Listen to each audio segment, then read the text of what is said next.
1944. Rome was free, liberated after 21 years of fascist rule. The Allied Fifth Army entered the Eternal City from the south, acclaimed by cheering multitudes.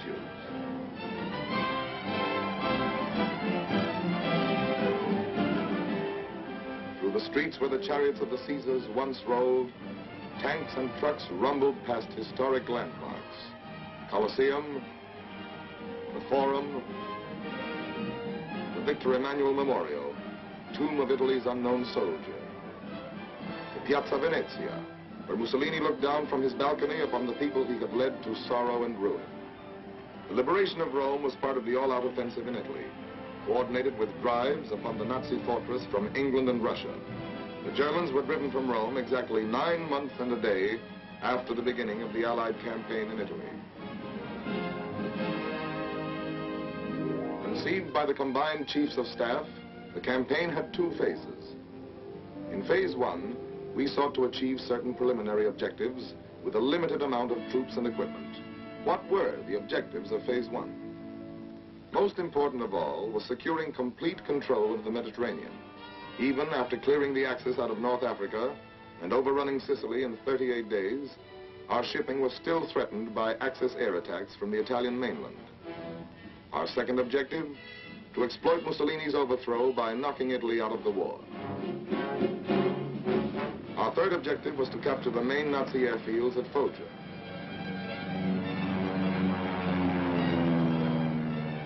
Fourth, we wanted to engage the enemy at the quickest point of contact and force him to withdraw as many divisions as possible from the Russian front and the invasion front in Western Europe. Phase 1 of the Italian campaign began on September 3rd, 1943, when the British Eighth Army at Messina, under General Montgomery, pushed across the narrow straits toward Calabria from the toe of the boot.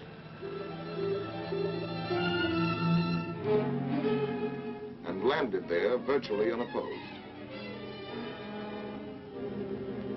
The towns of the toe were swiftly occupied, and the Eighth Army pressed north up the peninsula.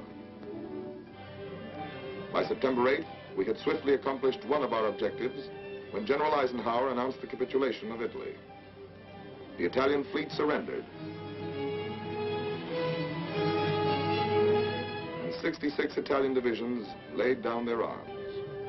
On September 9th, the Fifth Army, composed of American and British troops under General Mark Clark, headed for Salerno, 28 air miles south of Naples, the furthest point which could be protected by an umbrella of fighter planes from our bases in Sicily. At 5 a.m., the first wave went in.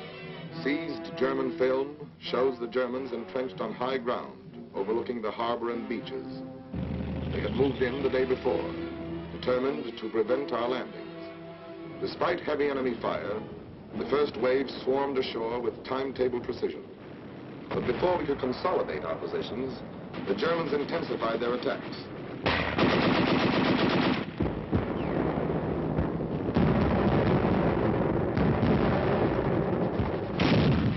88mm guns slowed up our landings and imperiled the entire beachhead operation.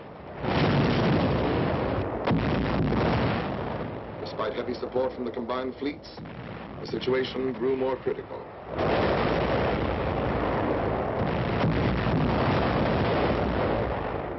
The Luftwaffe was thrown into the struggle in great numbers, seriously hampering the landing of additional troops and equipment.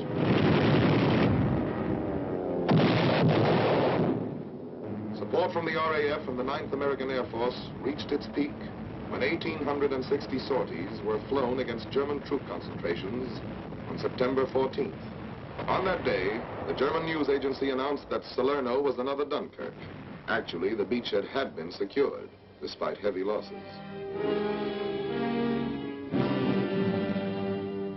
Meanwhile, the Eighth Army was pressing north. On September 16th, patrols of the 8th and 5th made contact. The 8th was a threat to the German left flank, while the 5th Army counterattacked from the beachhead.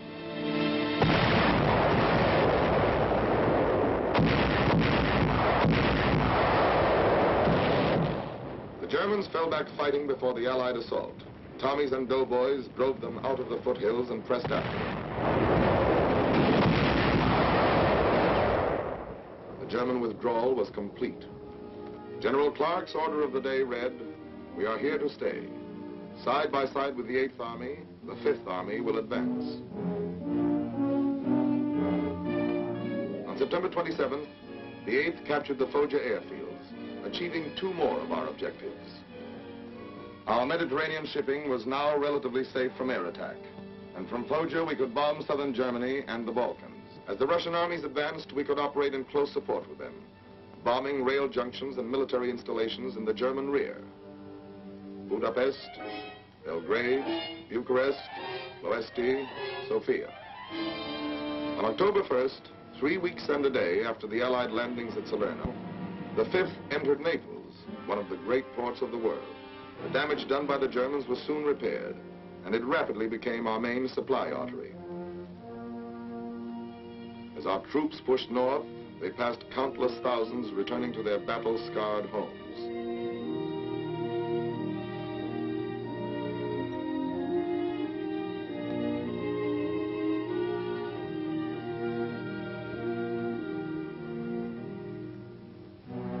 This was once a farmhouse near Francolizi. The farmer had refused to give up his livestock to feed German engineers. He and his family were locked into the house, and a charge of explosives was set off in the cellar. It was a family of 5.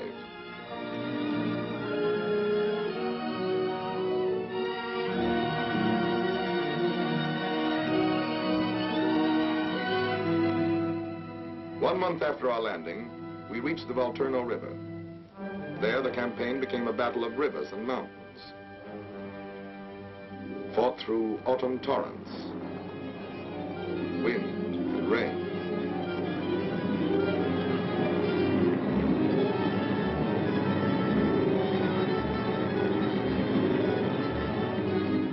Our progress was slow.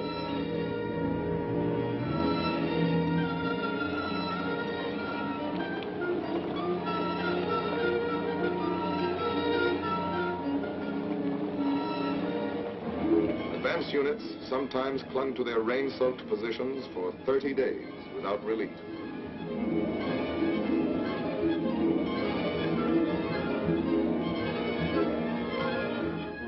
Mud and mire followed the rains as we struggled forward.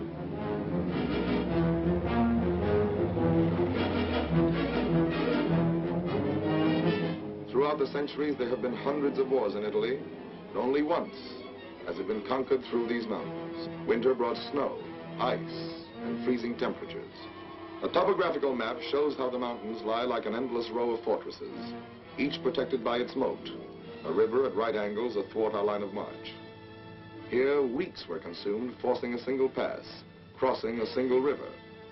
100 men often held up 1,000. Let us see on this typical situation how the Germans defended a pass and the methods we used to capture it. Beyond the demolished bridges, the Germans laid minefields and emplaced machine guns and anti-tank guns to cover the minefields and bridgehead. Further back, they built pillboxes and concealed artillery just over the crest of the mountains. To take a position like this, we first had to lay down a tremendous artillery barrage. Behind this, our infantry had to swim the river at night, clear a way through the minefield, and put the machine guns and anti-tank guns out of action. Only then could pontoon bridges be put down and our artillery brought across. Then, as our guns went to work on the pillboxes and on the enemy artillery in the mountains, the infantry captured the pass by working around the enemy's flank, storming the pillboxes from side and rear, and silencing them with grenades and flamethrowers.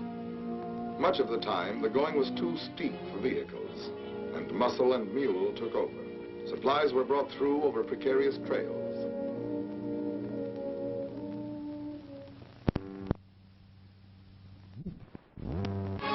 In the east, the 8th Army fought its way through the Sangro Valley.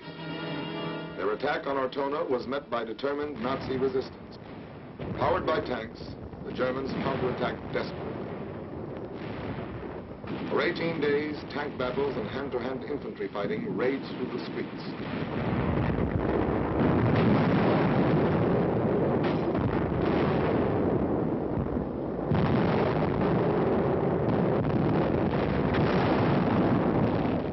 Germans were finally driven into the northwest corner of the town.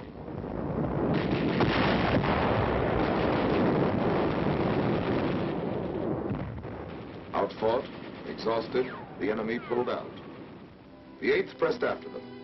The tide of battle swept over Ortona and left it in its wake.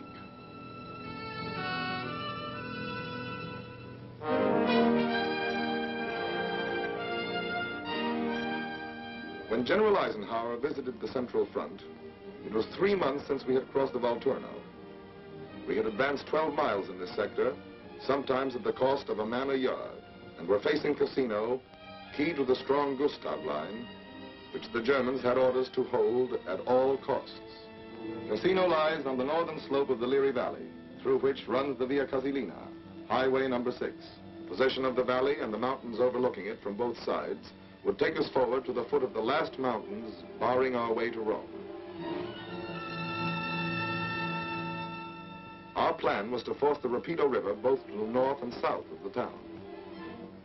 While the southern force maintained pressure, the northern unit was to circle through the mountains behind it, clean the Germans out of their positions there, and storm the town from north and rear. At Hangman's Hill, this unit fought for days. Other vantage points changed hands again and again.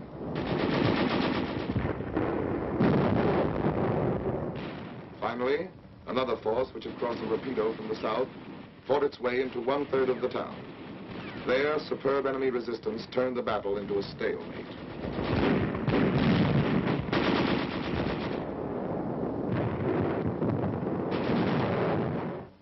The Gustav Line ran across the peninsula and was anchored at Cassino. To break the stalemate, we tried an end run, amphibious landings at Anzio and Neptuno. The Germans were caught off guard, and for several days, American and British troops encountered only light opposition as they landed and consolidated the beachhead. It was up to the German High Command to determine the importance of this new threat to their flank and rear. Marshals Rommel and Kesselring decided against falling back and brought in 13 fresh divisions from their dwindling strategic reserves. More and more, we were accomplishing our objective of diverting Nazi divisions from the Western and Russian front. Heavy Luftwaffe raids supported those 13 divisions as they sought to drive us into the sea.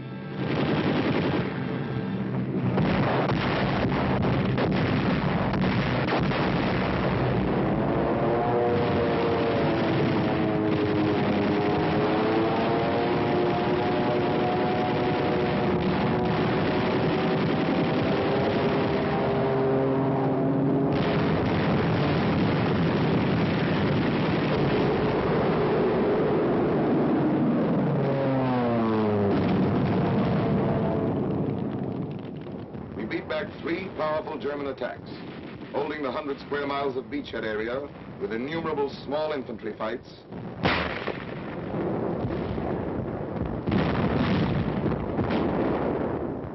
and tremendous artillery barrages.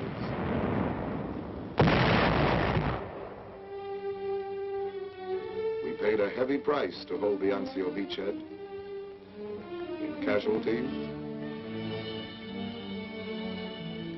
and in men captured by the enemy, shown in these Nazi films.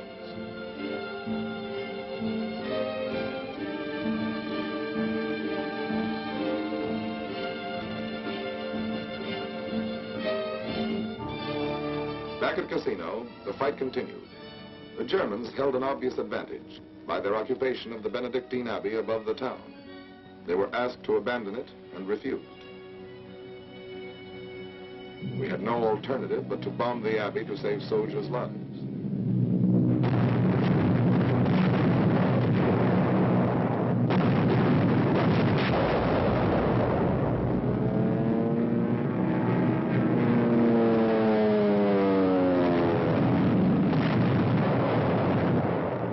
One month later, 543 Allied planes tried to blast the enemy out of the town with a load of 1,144 tons of bombs.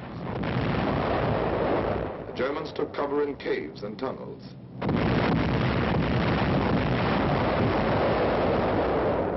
Behind the fighting at Cassino, preparations were underway for phase 2 of the campaign. the all-out assault. Phase 1, the preliminary campaign, was drawing to an end. Reinforcements and great quantities of new equipment were brought in. Our forces were regrouped. British and Polish troops in the Liri Valley, Americans in the west along the Garigliano River, the French Expeditionary Corps in the center.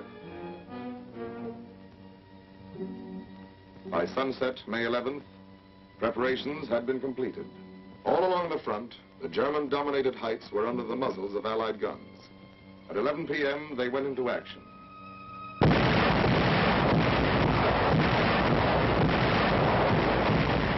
By dawn, the big push was well underway. General Alexander, commander of the Allied forces in Italy, told his troops that to them had fallen the honor of striking the first blow in the great final invasion of Fortress Germany.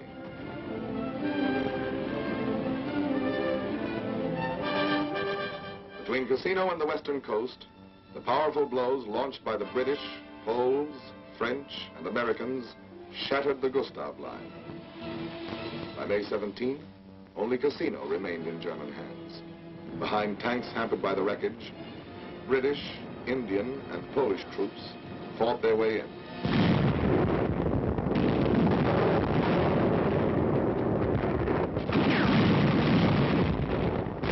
On May 18th, Cassino fell, and the Gustav Line had ceased to exist. Prisoners were brought in on every sector of the front.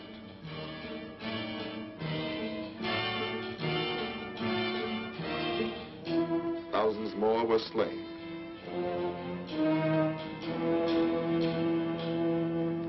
The men who were taken alive were beaten, exhausted, hopeless. The power of our offensive was written in their dazed, haunted faces. But there were still 17 German divisions in Italy that had to be battered to pieces. The Adolf Hitler line swung back like a gate, then crumbled beneath the sledgehammer Allied blows. On May 23rd, the Anzio troops broke out of their beachhead area, and 2 days later the two groups met at Borgo Grappa. After 4 months of anguished fighting, the beachhead forces had accomplished their mission, to threaten the German rear and compel them to fall back. The road to Rome was lined with the wreckage of Nazi legions, blasted by Allied air power as they fled before the reunited Fifth Army.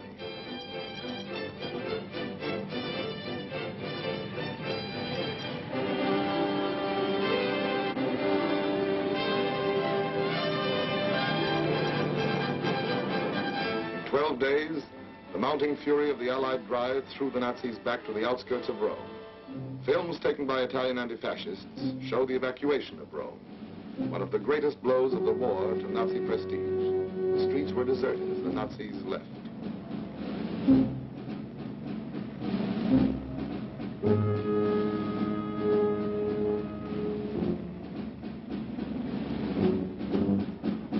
After 21 years, a free Rome laughs again.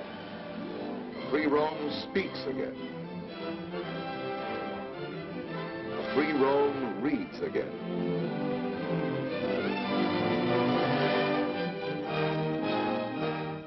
A free Rome assembles in the Piazza San Pietro to receive the Pope's blessing.